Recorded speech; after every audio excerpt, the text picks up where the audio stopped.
نحمدہ ونصلی علی رسولہ الکریم اما بعد فاعوذ باللہ من الشیطان الرجیم بسم اللہ الرحمن الرحیم۔ سبھی ساتھی اللہ رب العزت کی جانب متوجہ ہو جائے قلبی طور پر، دل سے دنیاوی فکر و غم کو دور کریں، صرف اور صرف آخرت کی فکر کو لے کر کے بیٹھیں۔ اس مجلس میں جڑنے کا مقصد ہمارا صرف اللہ کی رضا ہو۔ ابھی بھی سب نیت کر لیں، یا اللہ پاک میں آپ کو راضی کرنے کے لیے آئی ہوں۔ دیکھیں ہم جیسے بہت سارے عمل کرتے ہیں الحمدللہ، یہ سوچتے ہیں اس عمل پہ یہ ملے گا، اس عمل پہ یہ ملے گا، لیکن سب سے پہلے ہمیں اللہ کی محبت میں عمل کرنا ہے، اللہ کو پانے کی نیت سے عمل کرنا ہے نا۔ تو بے شک جب اللہ تعالیٰ خوش ہوں گے اور اللہ سے محبت کرنا، اللہ کی رضا کے لیے عمل کرنا، اس سے اللہ پاک خوش ہونے والے ہیں، اور جب اللہ پاک خوش ہوں گے تو بے شک اللہ پاک ضرور نوازیں گے۔ اور اللہ تعالیٰ کیا نوازتے ہیں؟ جنت، الحمدللہ۔ تو الحمدللہ، کیونکہ ویسے اگر ہم یہ سوچتے ہیں کہ اس کے بدلے یہ ملے گا، سوچ بھی سکتے ہیں، لیکن اس کے لیے بتایا جاتا ہے کہ وہ تو سوداگری ہے، لیکن ہمیں کس لیے کرنا ہے؟ اللہ کی رضا کے لیے، اللہ کی محبت میں عمل کرنا ہے انشاءاللہ۔ تو اگر گناہ ہو گئے ہوں ان 24 گھنٹے کے اندر اللہ پاک سے توبہ کریں، استغفار کریں، استغفر اللہ استغفر اللہ نستغفر اللہ۔ اور یہ ساری باتیں صرف رٹی رٹائی نہ ہوں کہ روز بتائی جاتی ہیں، روز بولی جاتی ہیں، نہیں، آپ خود سوچیں آپ سے کیا گناہ ہوا ہے کل سے لے کے آج تک، یا اگر بہت دن سے تعلیم میں نہیں جوائن کیا، ریکارڈنگ نہیں سنی، یہاں پہ نہیں آ پائے، پھر سوچیں ان دنوں میں مجھ سے کیا گناہ ہوا ہے، تو اس کو ندامت کے ساتھ سچے دل سے توبہ و استغفار کریں۔ اور کیا کریں؟ حضرت محمد مصطفیٰ صلی اللہ علیہ وسلم پر بہت ہی عظمت و محبت کے ساتھ درود شریف پڑھیں، پھر انشاءاللہ شروع کرتے ہیں۔ درود بھی ہمارا بہت محبت والا ہونا چاہیے، بالکل اللہ کے نبی کی محبت میں ڈوب کے۔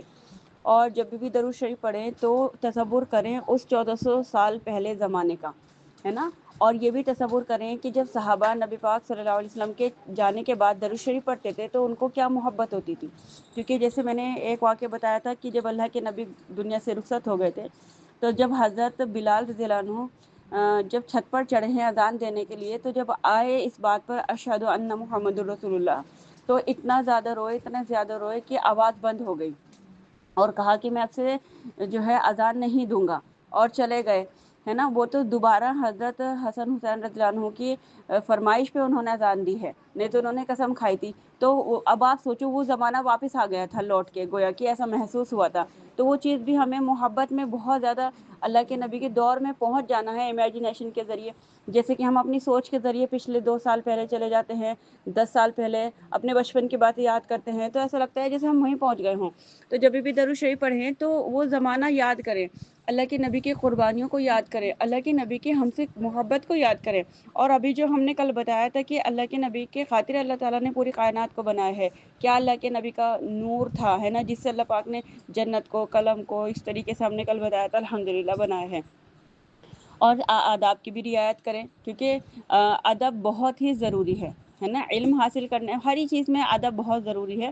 تو جب بھی اجتماع میں شرکت کریں، تعلیم میں بیٹھیں، تو یہ نیت کریں کہ اللہ پاک تجھے خوش کرنے کے لیے بیٹھی ہوں، تیری رضامندی حاصل کرنی ہے نا، میری اصلاح ہو جائے۔ واقعی ہم اپنی اصلاح کرنے آتے ہیں، کتنی ساری چیزیں ایسی ہوتی ہیں جو ہم اب تک نہیں کرتے تھے، لیکن تعلیمیں سن لینے کے بعد وہ ہمارے دل میں آتی ہیں اور ہم الحمدللہ اس پہ عمل کرنے لگتے ہیں، ہے نا۔ اب میری تربیت ہو جائے، میری مغفرت ہو جائے، میرے گناہ بخش دیے جائیں، میرے اوپر جنت واجب ہو جائے، دوزخ حرام ہو جائے، ہے نا، گویا کہ میں جنت کے باغوں میں ہوں، فرشتوں کی صحبت میں ہوں، رحمت کے سائے میں بیٹھی ہوں اللہ پاک کے۔ کیسا رحمت کا سایہ ہے؟